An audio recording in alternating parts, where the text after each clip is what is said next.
everyone, welcome back to the Pretty Normal Me YouTube channel, vlog, video. I am so sorry I uploaded my last video 2 weeks ago. I haven't really got an excuse. I did a great vlog for Valentine's Day, which I loved. I was like, yeah, I'll see you on Sunday with a new video. And then I was like, okay, not gonna do that. I don't know why, but Sunday came and went and I didn't upload a video, and I normally do another one on Tuesday, and then I just didn't do another one, and then again the world kept spinning, so I was like, oh, maybe I'm alright not doing one. And then Sunday came around again and I was like, yeah, no one really misses it, maybe YouTube wasn't for me, maybe I'm gonna give it in. And then bless her, someone I went to school with commented or wrote on my Facebook wall yesterday, which, first of all, a huge throwback, great feeling, being like, yo babe, where's the Pretty Normal Me YouTube video gone? Videos, where are they? Where are the videos? And I was like, oh, someone missed me, thanks.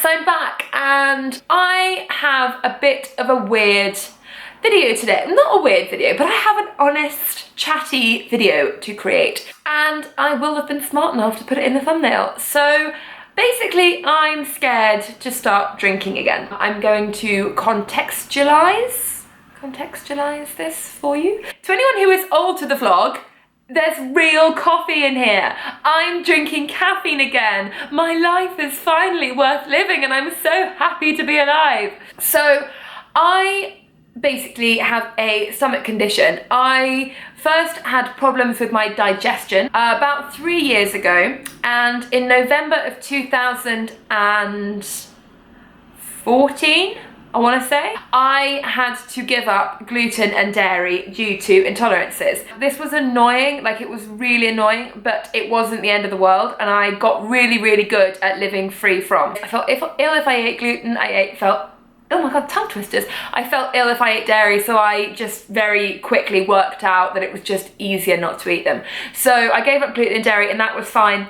And then in August of last year, I started to get, it was the weirdest thing, I was just hanging out at a music festival, doing my thing, having a party, and my stomach just went poof, like totally swelled up, and it hurt so much, and for like weeks I just kept having this swelling. And long story short, I went to a gut specialist in a hospital in London and he was like, you have IBS. I was like, okay, duh. Obviously my bowel is irritated, what are we gonna do about it? He said to try the low FODMAP diet. I was like, dude, what the fuck is that? And anyway, I ended up getting the help of a nutritionist. I had some more tests done, I had a blood test, I had a poo test, and basically it was concluded that while we treated it, while I got better, I wouldn't eat sugar, caffeine, and alcohol.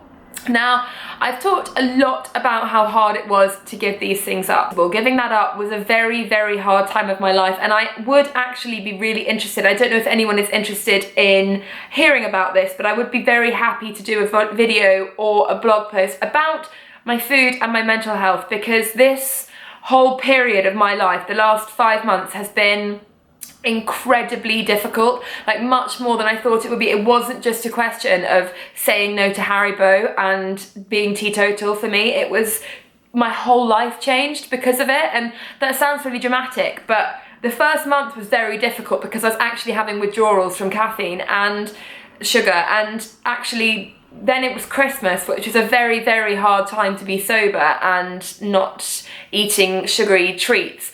And then as I came into the new year, it was a bit easier, except for the fact that I wasn't feeling any better.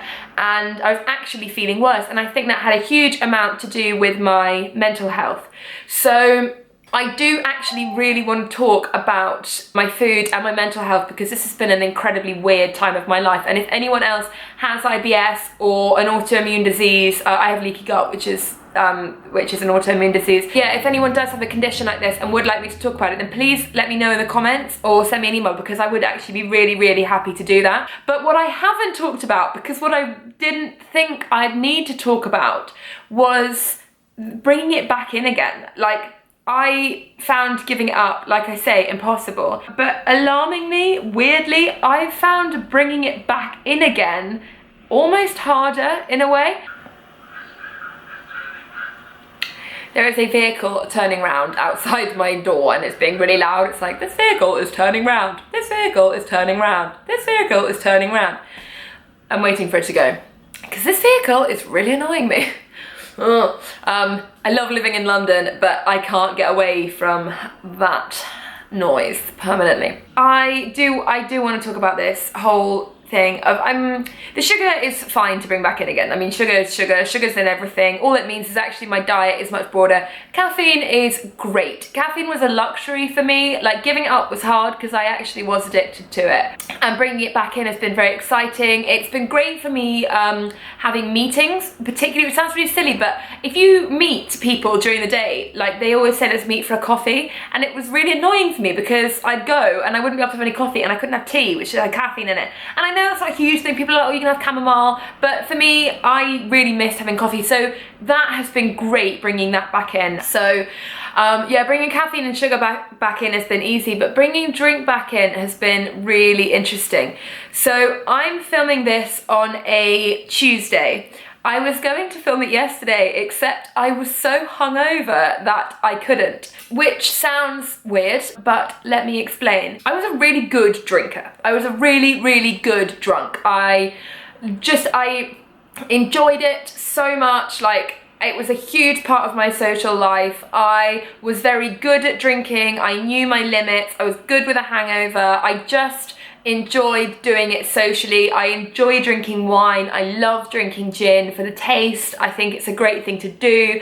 I do think parties are more fun when you drink. I probably shouldn't, if I've got younger viewers, be saying that, but I think if you do it right, drinking is a really great sociable thing to do, and I was a very good drinker. I love to dance. I'm one of these people that's like, I could get hit by a bus tomorrow, I want to have fun tonight. And you don't need tequila to have fun, but tequila really helps you have fun. So I found when I stopped drinking, going to these parties and going to like social events, you know, birthdays or random pub trips or Christmas parties, I found them really, really difficult to do when I wasn't drinking. And it's not because I was an alcoholic and I was getting all shaky and nervous.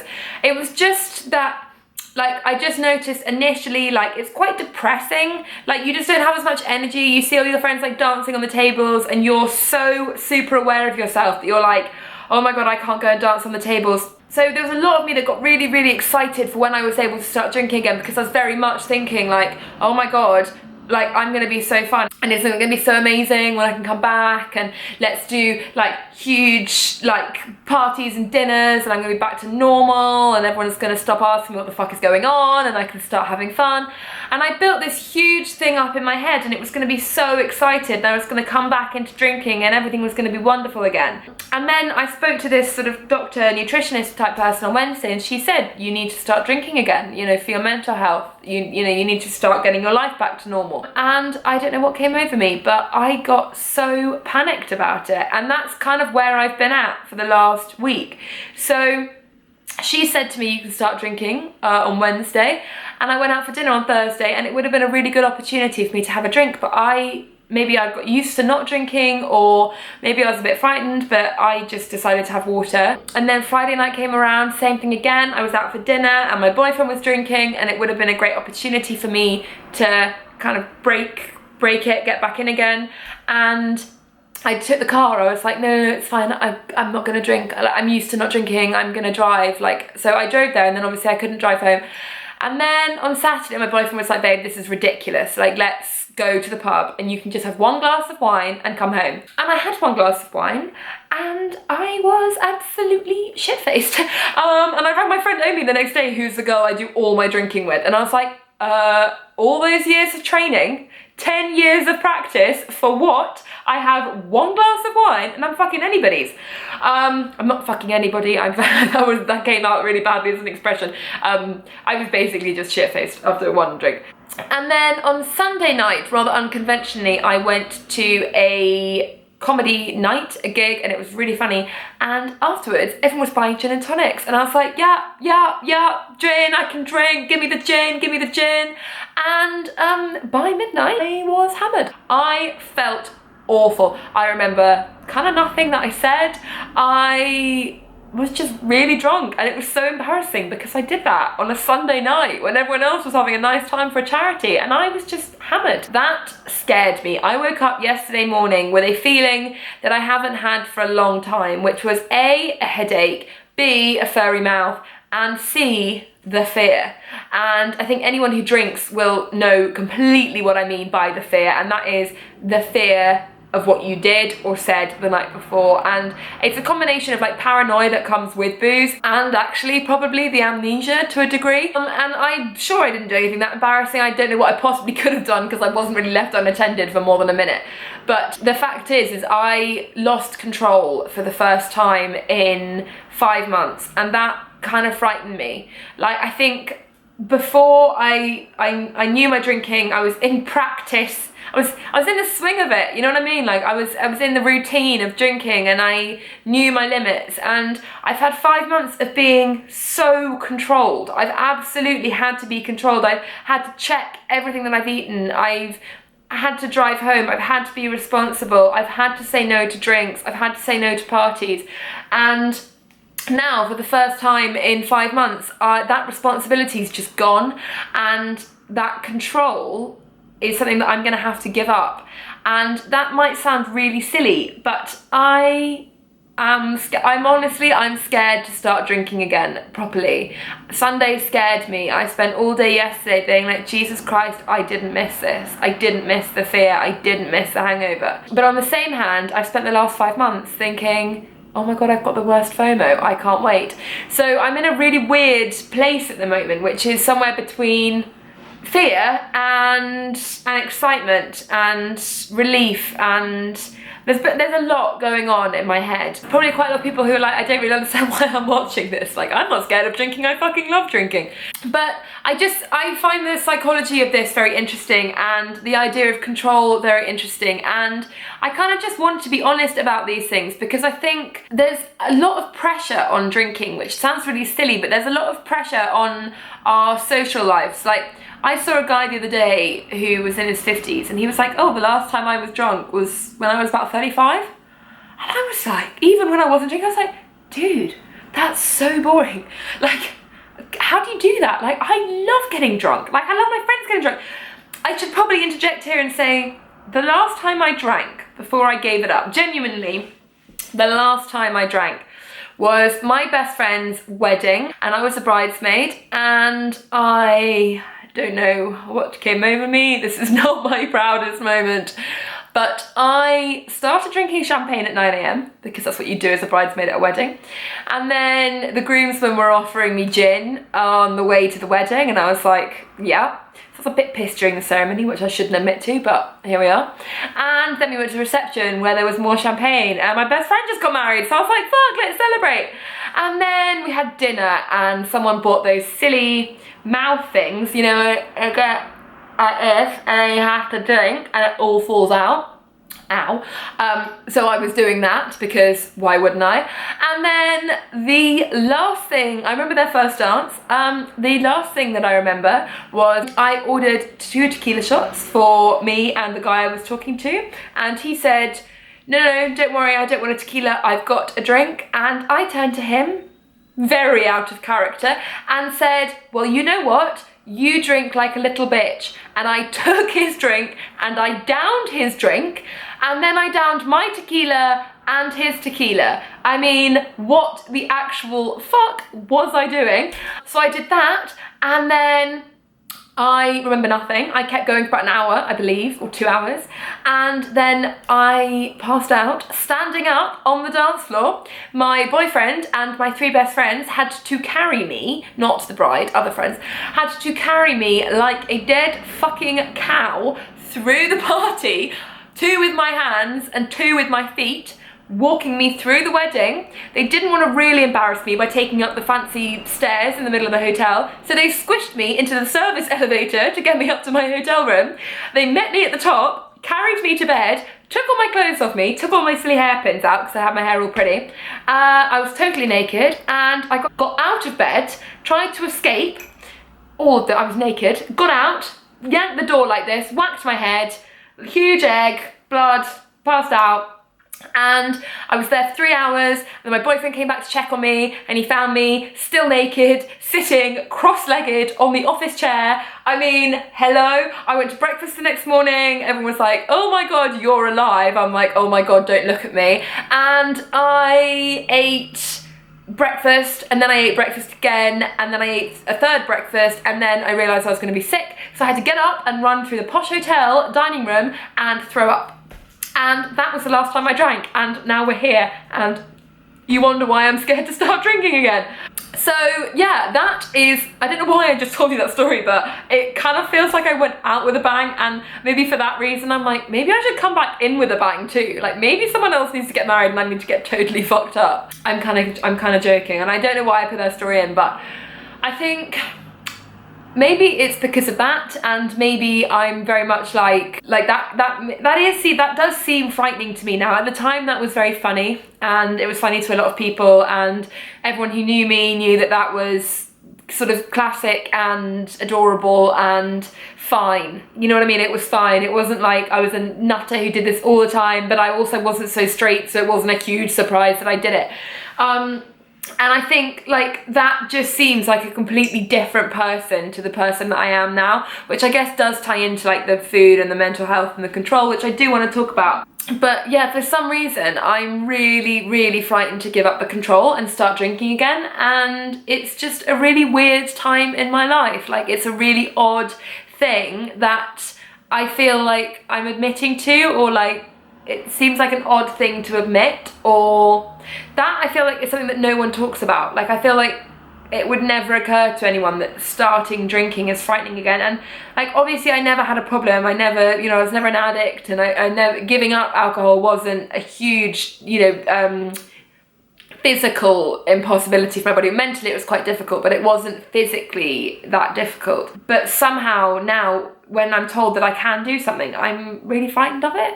So yeah, I don't really know, like I don't know if you're gonna got anything out of this video, but I kind of just, I want a chance to be like more honest with you guys and try and connect with you and like actually talk about real things that are going on in my life, because I feel like, you know, it's all very well running a YouTube channel where it's like, oh my god, we're gonna do the 3-minute makeup challenge and we're gonna get this and this, and I do like doing the fun stuff, but I also think it is important to talk about things that scare me and talk about real issues and stuff that affects our everyday lives, because we don't really do that a lot. And I love writing about this, but I also think it is important to connect, like, and I've got this opportunity to do these videos, so I thought, you know what, maybe sort of chatting it out, even though I haven't got to any conclusion, might be a good thing. Like long and short of that is I am gonna start drinking again, and I do want to get back. Like I'm only 22 and I do want to get back to where I was. I want to get back to the ability to celebrate with a glass of wine and go out for dinner and have a couple of glasses with my friends and overdo it once a month and get absolutely shit-faced on a Thursday and regret it because I've got meetings all day Friday. Like I do definitely want to get back to that point, which seems weird for my bank balance, for my liver, for my head. It seems an unusual thing to do, but I do think that drinking is like quite an important part of my life. Does that sound really weird? Drinking is an important part of my life? That does sound a bit weird. That does sound a bit problematic. That does sound a bit like I've got a problem, but I kind of hope you know what I mean. I don't know if maybe you haven't drunk, maybe you have some control issues, and maybe you haven't been drinking before, or you're a bit younger and you're frightened to start, or you've given up for a period of time and you are feeling something similar. Like if that's the case, please let me know, and if the sort of like blogging it would be useful for you, please tell me, because I'd be really happy to do it. So yeah, that might have been a really weird video. If it was a really weird video, then I'm sorry, and maybe it's best if I stay off YouTube, I don't really know. But basically, yeah, like please, if this kind of conversation is helpful, and if you do want me to talk about like my food and the mental health connection, I'm really happy to do that as well. So let me know, like leave in the comments kind of like what you want to see, and if this kind of thing's good, and if it's not, no hard feelings, I just won't do it again. And I hope this hasn't been too rambly and sycophantic and all about me and my weird issues. And I haven't sold it well. I am excited to be getting my life back. Like I'm so excited to be getting my life back. Yeah, this is the beginning of a new journey for me. A new old journey. It's the beginning of lots of hangovers, I suppose. And it has come at a good time, because I am going on a beach holiday in 3 weeks, and my mission since I got ill has been exactly the same, and that is by the day I get there, I want to be well enough to drink a pina colada on the beach when I get there. And I finally think I'm going to be. So that's really exciting. So yeah, But yeah, basically guys, I hope this hasn't been too weird and too rambly, and if we want to go back to doing the old style of videos, let me know, and that's exactly what I'll do. But in the meantime, if you are new, please subscribe. It means so much to me. If you did enjoy this, please give the video a thumbs up, and please let me know in the comments, like, if this kind of thing was great, what you want to see next, all that sort of thing, because I just live for the feedback. In the meantime, wish me well, and I will try not to get too hammered between now and when I see you on Sunday with a new video. And I'll try not to get too weird about it either. Right, anyway, sorry, unusual video, so I don't really know how to end it. I'm getting a bit awkward and British because I've shared so many feelings. But yeah, guys, have a lovely rest of your week, and I will see you on Sunday with a new video. Lots and lots of love. Thanks for watching. See you later. Bye.